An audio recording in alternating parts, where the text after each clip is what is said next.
2021 और इसके आगे आने वाले साल नई अपॉर्चुनिटीज और चैलेंजेस से भरे हैं और ऐसे में अपने आप को जरूरी नॉलेज के साथ प्रिपेयर्ड और इन्फॉर्म्ड रखना बहुत जरूरी है। इसलिए इस एपिसोड में हम ऐसी 10 बुक्स के बारे में डिस्कस करेंगे जो दुनिया में चल रहे इवेंट्स, प्रॉब्लम्स, पॉलिटिक्स और ट्रेंड्स को मद्देनजर रखते हुए बताएंगी कि हमारा फ्यूचर का एक्शन प्लान कैसा होना चाहिए, जिससे हम इस साल अपनी लाइफ के हर एरिया में सक्सेस हासिल कर सकें, अपने आप को ग्रो कर सकें और जिन गड्ढों में दूसरे लोग गिर रहे हैं उन्हें अवॉइड कर सकें। Number 10, the art of war by sun Tzu। लगभग 2500 साल पहले एक चाइनीज मिलिट्री लीडर द्वारा लिखी गई ये बुक युद्ध पर लिखी गई सबसे प्रभावशाली बुक है। इसमें 13 अलग चैप्टर्स हैं और हर चैप्टर वॉर के एक अलग पहलू पर फोकस करता है। ये बुक आपको समझाएगी कि क्यों हर सोसाइटी बिना वॉर की अंडरस्टैंडिंग रखे और वॉर की आर्ट को मास्टर करे स्टेबल रह ही नहीं सकती। sun Tzu के हिसाब से एक ऐसी वॉर जिसमें आप बिना लड़े ही जीत जाते हो, ये बेस्ट तरह की वॉर होती है। और आज की कंपेटिटिव दुनिया में ऐसी फिलॉसफी बिजनेस, पॉलिटिक्स या स्पोर्ट्स जैसे एरियाज में काफी काम आती है, क्योंकि sun Tzu बोलते हैं कि अपने दुश्मन से बेहतर सोच पाना ज्यादा जरूरी है बजाय उससे बेहतर लड़ पाने के। Number 9, the righteous mind bye Jonathan height. इस बुक में मॉरल साइकोलॉजी की मदद से बताया गया है कि क्यों आजकल पॉलिटिक्स और रिलीजन की वजह से लोगों में डिवाइड बढ़ता जा रहा है और क्यों हर इंसान अपनी पॉलिटिकल आइडियोलॉजी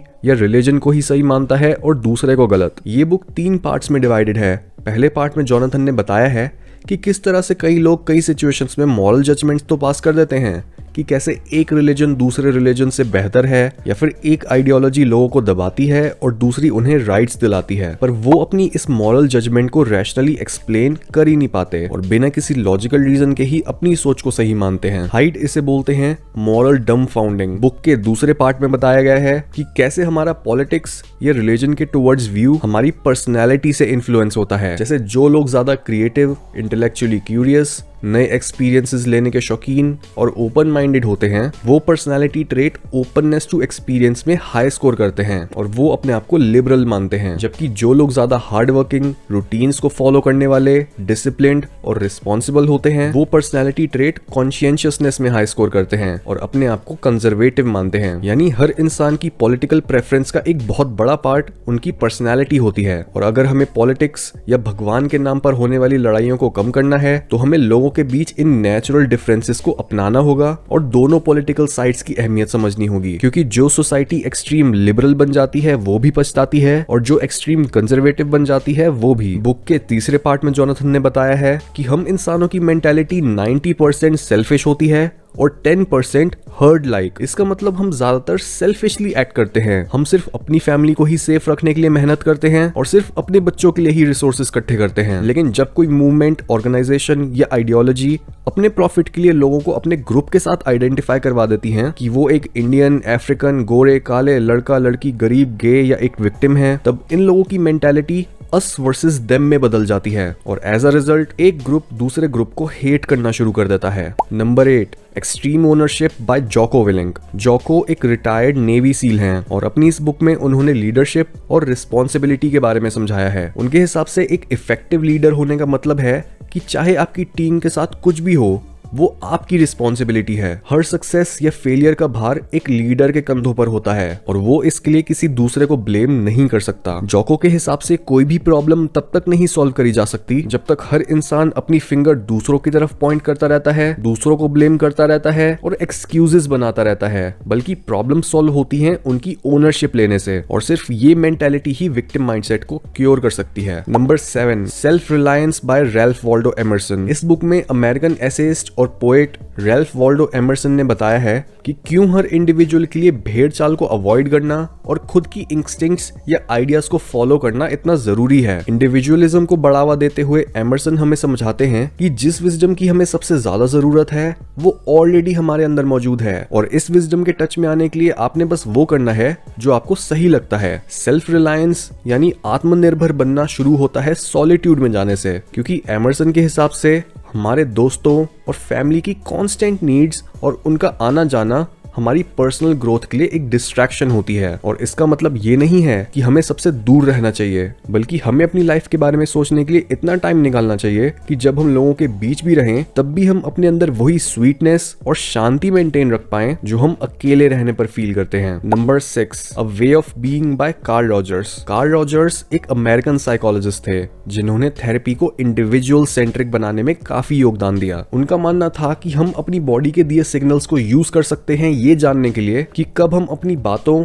या एक्शंस की वजह से इनऑथेंटिक और कमजोर बन रहे हैं और कब ऑथेंटिक और ताकतवर। रॉजर्स ने इस बुक में बताया है कि अगर आप अपने मुंह से निकलने वाली हर बात को अपने आप से डिटैच होकर सुनो, जैसे कोई स्ट्रेंजर आपकी बातें सुन रहा हो, तब आप ये नोटिस करोगे कि आपके मुंह से निकली कई बातें आपको कॉन्फिडेंट और स्ट्रांग महसूस कराती हैं और कई बातें वीक। अपनी स्पीच को तब तक बदलते रहो जब तक आप ये महसूस नहीं करने लगते कि आपकी बातों में अब वजन है और आपके मुंह से निकली हर बात आपको हिम्मत देती है। ये रूल आपकी लाइफ के हर एरिया में अप्लाई करा जा सकता है और इस तरह के ऑथेंटिक एक्शन को रॉजर्स बोलते हैं a way of being. Number 5, the discovery of the unconscious by Henri Ellenberger. क्योंकि जाने अनजाने में आजकल की दुनिया सच को डिनाई करके झूठ की तरफ बढ़ती जा रही है। लोगों को अलग अलग प्रोपेगेंडा के थ्रू ब्रेन वॉश करा जा रहा है और साइंस में पॉलिटिकल करप्शन घुसेड़कर जेंडर्स, कास्ट्स, रेसेस और दूसरे ग्रुप्स में डिवाइड पैदा करा जा रहा है। लोगों को बोला जा रहा है कि अगर वो अनहेल्दी हैं तब भी वो अट्रैक्टिव हैं। छोटे बच्चों को स्कूल में खेलने या अपने आप को फुली एक्सप्रेस करने के लिए रोका जा रहा है। क्रिएटिविटी को बढ़ावा देने के बजाय कन्फॉर्मिटी और ओबीडियंस को प्रमोट करा जा रहा है। हमारी स्पीच को कंट्रोल करा जा रहा है कि हम पब्लिक में क्या बोल सकते हैं और क्या नहीं। और देखते ही देखते हमारे नेचुरल बिहेवियर्स को गलत बताकर हमारी बेसिक इंस्टिंक्ट्स को भी दबाया जा रहा है। डेप्थ साइकोलॉजी के हिसाब से जितना इस दुनिया में झूठ और डिप्रेशन बढ़ेगा उतना ही हम लोग अनकॉन्शियसली एक्ट करने लगेंगे। ये इतनी डिसअपॉइंटिंग चीज है कि ज्यादातर लोगों को अनकॉन्शियस माइंड के बारे में कुछ नहीं पता। स्कूल्स और कॉलेजेस में बस इतना ही समझाया जाता है कि आपका एक कॉन्शियस माइंड है और एक सबकॉन्शियस माइंड, और इसी वजह से लोगों के दिमाग में सच ना बोलने के कॉन्सिक्वेंस का कोई कॉन्सेप्ट है ही नहीं। इसलिए कैनेडियन साइकियाट्रिस्ट हेनरी एलेनबर्गर की ये book the discovery of the unconscious को पढ़ो और अपनी गहराइयों में जाना शुरू करो। Number 4, 1984 by George Orwell. 1984 एक सोशल साइंस फिक्शन नॉवल है, यानी ये है तो एक स्टोरी, लेकिन इस स्टोरी के माध्यम से ऑथर ने हमें ये समझाने की कोशिश करी है कि अगर हम सच के लिए आवाज नहीं उठाते, हमें जो बोला जाता है हम उसे बिना सोचे समझे फॉलो करने लग जाते हैं, और अगर हम क्रिटिकल थिंकर बनने के बजाय किसी ग्रुप या आइडियोलॉजी के फॉलोअर बन जाते हैं तो कैसे देखते ही देखते हमसे हमारे राइट्स छीन लिए जाते हैं। हमारे हर एक्शन पर नजर रखी जाती है कि क्या हम कोई रूल को तोड़ तो नहीं रहे, और हमें फ्री होने पर भी एक कैदी जैसा फील कराया जाता है। ये 70 साल पुराना नॉवल पिछले 5 से 10 सालों में काफी पॉपुलर हो चुका है, जस्ट बिकॉज इसमें कही गई एक एक बात सच होती जा रही है। हमें ब्रेन वॉश करा जा रहा है, न्यूज के नाम पर हमें प्रोपेगेंडा दिखाया जा रहा है, और हमारी फ्रीडम यानी हम क्या कर सकते हैं और क्या बोल सकते हैं वो भी कम होती जा रही है। Number 3, brave new world by Aldous Huxley. ज्यादातर लोग ये मानते हैं कि हम एक फ्री सोसाइटी में रहते हैं जस्ट बिकॉज हमारे ऊपर बम नहीं गिर रहे और सड़कों पर नाले खून से नहीं भरे हुए। लोगों के हिसाब से अगर हमें कंट्रोल करा जा रहा होता तो ये फैक्ट ऑब्वियस होता और सबको पता होता, जैसे जॉर्ज ऑरवेल के नॉवल 1984 में है। हाउएवर, मॉडर्न दुनिया के ज्यादातर काले सच छिपे हुए हैं। अपने futuristic novel brave new world में एल्डस हक्सली ने एक ऐसे मनहूस दुनिया के बारे में बताया है जिसमें लोगों को कंट्रोल तो करा जाता है, लेकिन डंडों या लाठियों से नहीं, बल्कि टेक्नोलॉजी, ड्रग्स और पोर्नोग्राफी जैसे प्लेजर देने वाली डिस्ट्रैक्शन से। ये स्टोरी भी मॉडर्न टाइम की सच्चाई से पर्दा उठाती है, जिसमें हम एक खोखली जिंदगी जीने लगे हैं। पॉपुलर नारा कि मुझे या तो आजादी दो या मौत बन चुका है कि मुझे टीवी और बर्गर दो, लेकिन मुझे आजादी से जुड़ी रिस्पॉन्सिबिलिटी से दूर रखो। हमने अपने सपनों और आजादी को खुद ही एक्सचेंज कर लिया है इन टेम्परेरी सेटिस्फैक्शन से। जैसा कि जर्मन राइटर गर्था ने बोला था कि उन लोगों से बड़ा गुलाम कोई नहीं होता जिन्हें ये यकीन दिला दिया जाता है कि वो आजाद हैं। Number 2, Aion by Carl Jung. ये बुक रीड करने वालों में से सिर्फ गिने चुने लोगों को ही पूरी तरह से समझ आएगी, और इन लोगों के लिए इसमें दी गई इन्फॉर्मेशन बहुत डरावनी भी होगी। लेकिन फिर भी इस बुक के बारे में बात करना इसलिए इतना जरूरी है क्योंकि इसमें यूंग ने बेसिकली रिलीजन की गिरती पॉपुलैरिटी और साइंस की बढ़ती एक्सेप्टेंस को एक्सप्लेन करा है, और इस नए टाइम पीरियड को हमारी साइकी के स्ट्रक्चर से जोड़ा है। ये बुक डेप्थ साइकोलॉजी से शुरू होती है और उसके बाद एस्ट्रोलॉजी, मिथोलॉजी और इवन एल्केमी तक जाती है। बुक का मेन थीम हमारी साइकी के मेन आर्केटाइप द सेल्फ के अराउंड रिवॉल्व करता है।